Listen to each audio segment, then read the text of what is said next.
मैं उस सीट को निहारे जा रहा था जहां दीपा बैठी थी। मेरे दोस्त ने टोक दिया, अब सीट को क्या घूरे जा रहे हो? उसकी शादी हो गई, अब वो ऑफिस भी नहीं आएगी। जब कहना था तब तो कुछ बोल नहीं पाए। दीपक सही कह रहा था। इतने दिनों से मैं मन ही मन दीपा को चाहता रहा, पर कुछ कह नहीं पाया। जब मैंने अपने मन की बात कहने के बारे में सोचा तो जबान जैसे तालू से चिपक जाती, हिम्मत जवाब दे जाती। मेरी और उसकी दुनिया में बहुत फर्क था। उसकी दुनिया बेफिक्री से भरी हुई थी। पिता के पास एक नामी पेंट कंपनी की डीलरशिप थी। वो उसकी इकलौती संतान थी। जॉब वो बस टाइम पास के लिए करती थी। सैलरी हाथ में आते ही दिल खोल कर खर्च करती थी, क्योंकि बाद में तो हर ज़रूरत के लिए उसके पापा थे। फिक्र करने की उसे कोई ज़रूरत नहीं थी। पर मैंने महसूस किया था कि वो स्वभाव से ही बेफिक्र थी। मेरी दुनिया उसकी दुनिया से ठीक उलट थी। मेरी आवश्यकताओं को पूरा करने वाले मेरे पिता कच्ची उम्र में ही मुझे छोड़कर परलोक चले गए थे। माँ ने एक ज्वेलरी स्टोर में सेल्समैन का काम कर बड़ी मुश्किल से मुझे इस मुकाम पर पहुंचाया था। आने वाले कल की चिंता तो जैसे मेरे व्यक्तित्व का हिस्सा बन चुकी थी। मैं अपनी सैलरी की एक एक पाई सोच समझ कर खर्च करता था। हमारी दुनिया अलग होते हुए भी मैं पहली ही नज़र में उसे चाहने लगा था। दिल के पास दुनियादारी की समझ नहीं होती, या यूं कहें कि दो विपरीत चीज़ों के बीच अधिक आकर्षण होता है। मेरा दीपा के लिए आकर्षण इसी कारण था। ये बात ठीक थी कि वो बेहद खूबसूरत थी, लेकिन जिस बात ने मुझे उसकी तरफ खींचा हुआ था वो थी उसकी बेफिक्री। आने वाले भविष्य की चिंता तो उसे थी ही नहीं, पर इस बात की फिक्र भी कम ही रहती थी कि कोई उसके बारे में क्या सोचेगा। वो बस अपने हिसाब से जीती थी। ऑफिस पॉलिटिक्स के बारे में ना सोचकर सबसे खुलकर बातें करती थी। कभी बॉस कोई काम देते तो हमारी तरह ये सोचकर परेशान नहीं होती थी कि अगर कोई गलती हो गई तो कहीं बॉस नाराज ना हो जाए। वो बस मन लगाकर काम करती थी। मैं तो पहली बार में ही अपना दिल हार बैठा था। हमारे बीच बातचीत भी होती थी, लेकिन दोस्ती उस दिन शुरू हुई जब मेरे जन्मदिन पर वो मुझे अपने साथ रेस्टोरेंट में ले गई। कंपनी का नियम था कि जिस भी कर्मचारी का जन्मदिन हो, ऑफिस आने पर उसे बुके और गिफ्ट दिया जाता था। मुझे भी मिला। सब ने विश करने की रस्म निभाई, लेकिन दीपा ने मुझे पूरी गर्मजोशी के साथ विश किया। शाम को जब मैं ऑफिस से निकल रहा था तब वो मेरे पास आकर बोली, क्यों, पार्टी के लिए निमंत्रण नहीं दोगे? मैं जन्मदिन नहीं मनाता। अच्छा, पर मैं तो धूमधाम से मनाती हूँ। जब होगा तो तुम्हें ज़रूर बुलाऊंगी। मैंने बस मुस्कुरा दिया। उसने अचानक मेरा हाथ पकड़ कर कहा, चलो मेरे साथ। उसके इस तरह हाथ पकड़ने से मैं झिझक गया। लेकिन कहाँ? तुम्हारा जन्मदिन मनाने, कहकर वो मुझे नीचे पार्किंग में ले गई। वहाँ उसका ड्राइवर कार लेकर मौजूद था। उसने उसे घर जाने को कहा, फिर मेरी तरफ घूम कर बोली, खड़े क्या हो, बाइक निकालो। मैंने बाइक निकाली। वो पीछे बैठ गई।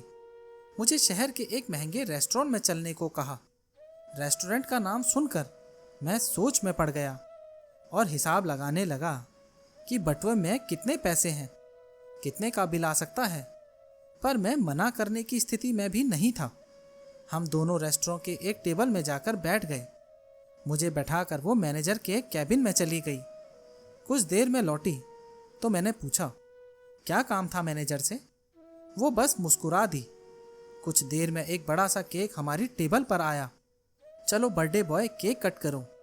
केक काटते हुए भी मेरे मन में बस यही था कि पता नहीं बिल में इसका कितना चार्ज करें। केक काटने के बाद उसने खाना ऑर्डर किया। खाने का इंतज़ार करते हुए वो बोली, तुम सोच रहे होंगे कि ये लड़की भी कितनी अजीब है, सब अपनी मर्जी से कर रही है। मुझे ज़बरदस्ती यहाँ ले आई। केक मंगा लिया, खाना भी खुद ऑर्डर कर दिया। उसने रुक कर मेरे चेहरे को ध्यान से देखा, जैसे चेहरे में मेरा मन पढ़ना चाहती हो। वैसे मेरा मन उसने सही पढ़ा था। मैं सचमुच वही सोच रहा था। मैं जब से ऑफिस में आई हूँ तुम्हें देख रही हूँ, तुम कुछ दबे दबे से संकोच में रहते हो, अपने मन की बात खुलकर नहीं कह पाते। ऐसा लगता है जैसे हर वक्त तुम किसी फिक्र में रहते हो। मैं दंग था कि दीपा ने कितनी गहराई से मुझे परखा था। बात सच थी, मैं शायद कभी अपने आप से भी नहीं खुल पाया था। पिता के जाने के बाद हर कोई बस यही नसीहत देता था, माँ की परेशानी को समझो, सब तुम्हें ही करना है।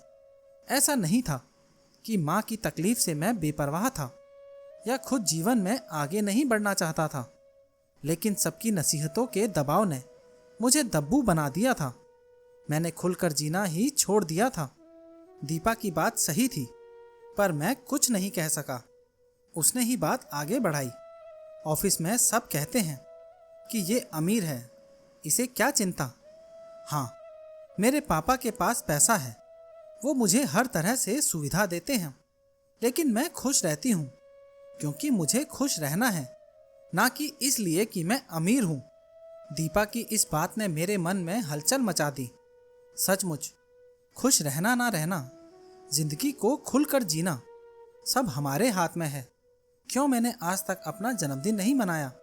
क्या हम एक छोटा सा केक भी नहीं खरीद सकते थे? कर सकते थे, पर मेरे और मेरी माँ के मन में एक बात ना जाने क्यों बैठ गई थी कि हम हालात के मारे हैं। बस एक सोच ने हमें जकड़ रखा था। आज भी जब दीपा मुझे यहाँ लाई तो मैं उसी सोच में जकड़ा था। मेरे बटुए में बहुत पैसे नहीं थे, पर मेरे पास क्रेडिट कार्ड था।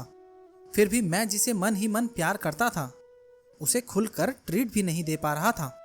खाना आया तो मैंने बिना बिल की फिक्र किए पूरे मन से खाया। खाने के बाद डिजर्ट में कुल्फी भी मंगाई।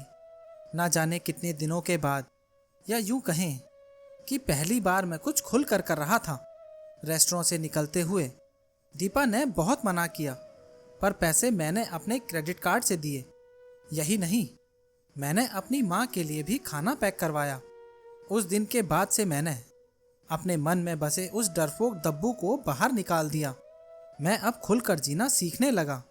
मैंने महसूस किया कि इसके लिए हर बार क्रेडिट कार्ड काम आए जरूरी नहीं। कई छोटी छोटी खुशियां तो बस नजरिया बदल कर ही मिल जाती हैं। मैं अब दीपा को और अधिक चाहने लगा था। दीपक मेरे मन की बात जानता था। वो अक्सर कहता था कि अगर प्यार करते हो तो कहते क्यों नहीं हो। ऐसा ना हो कि तुम बस देखते रह जाओ और वो किसी और से शादी कर ले। मैंने कई बार मन बनाया कि आज उसे अपने प्यार के बारे में बात करूं, पर मौका मिलने पर कह नहीं पाता था। मैंने इस बात पर विचार किया, क्यों मैं उससे अपने मन की बात नहीं कह पा रहा हूँ। क्या मैं उसके इनकार से डरता हूँ या कुछ और है? बहुत सोचकर मैं नतीजे पर पहुंच ही गया। मैं उसके इनकार से डरता नहीं था।